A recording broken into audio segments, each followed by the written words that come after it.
تابعونا على أول قناة فضائية عبر قمر نايسات على التردد معدل الترميز 27500، التردد 11391، القطبية رأسي.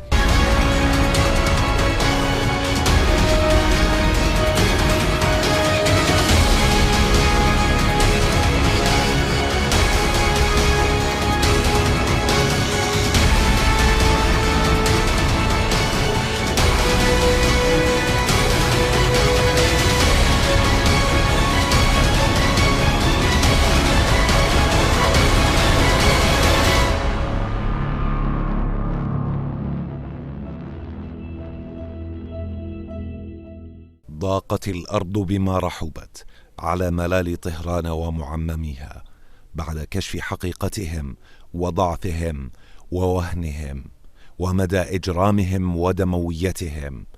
فبعد تعريتهم وكسرهم سياسيا جاءت عاصفة الحزم لتكشف للإيرانيين أولا وللعرب وللعالم مدى هزالتهم العسكرية وجعجعتهم الفارغة.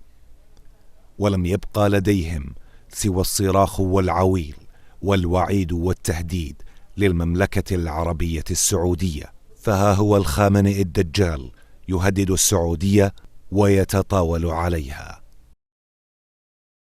من المؤكد أن السعودية ستتضرر وتخسر جراء اعتدائها على اليمن، وسيمرغ أنفها في التراب ولن تنتصر أبدا. أمريكا التي تدعم السعودية ستتلقى هي الأخرى ضربة وتهزم في اليمن. هذا التحرك من قبل السعودية مرفوض في المنطقة، وأحذر أنه يجب رفع يدها عن هذه الجريمة.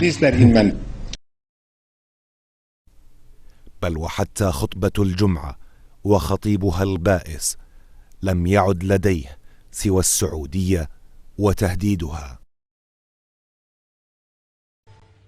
على الاستكبار وعلى الأنظمة العربية المتشددة وعلى الحكومة السعودية، عليهم جميعا أن يعلموا أنهم إذا تدخلوا في سوريا عسكريا فالنار التي سيشعلونها سوف تحرقهم قبل أي أحد آخر.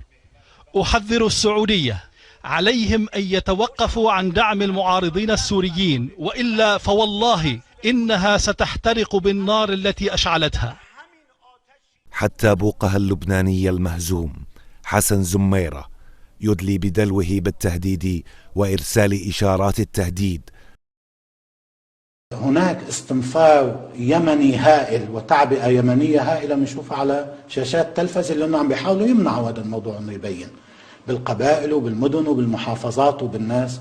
وستزداد هذه التعبئة وهذا الاستنفار الشعبي بسبب جرائم التي يرتكبها هذا العدوان بحق الشعب اليمني. طيب، هاي النتيجة الثانية، هاي من إنجازات العدوان.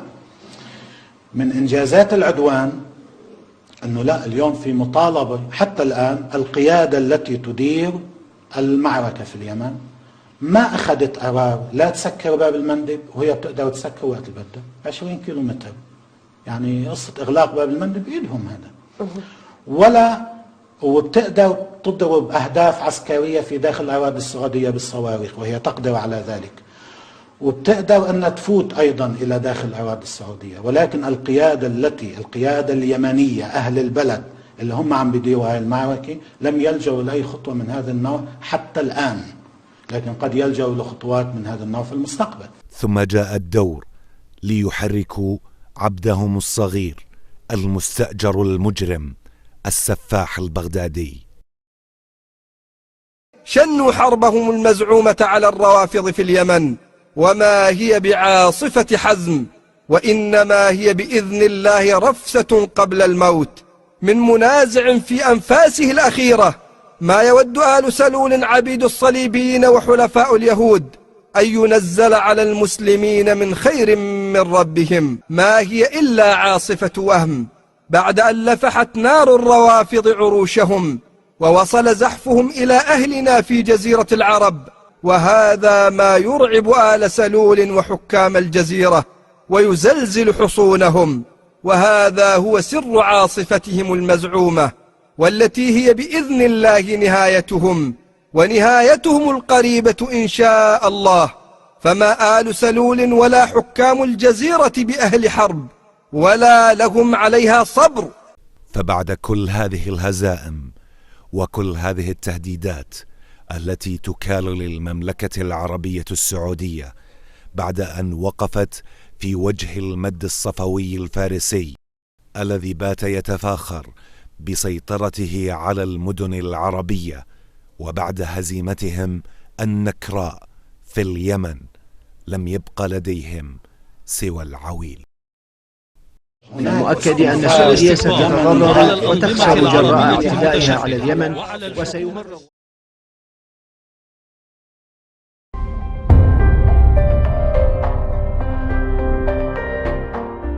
تابعونا على أول قناة فضائية عبر قمر نايسات على التردد معدل الترميز 27500، التردد 11391، القطبية رأسي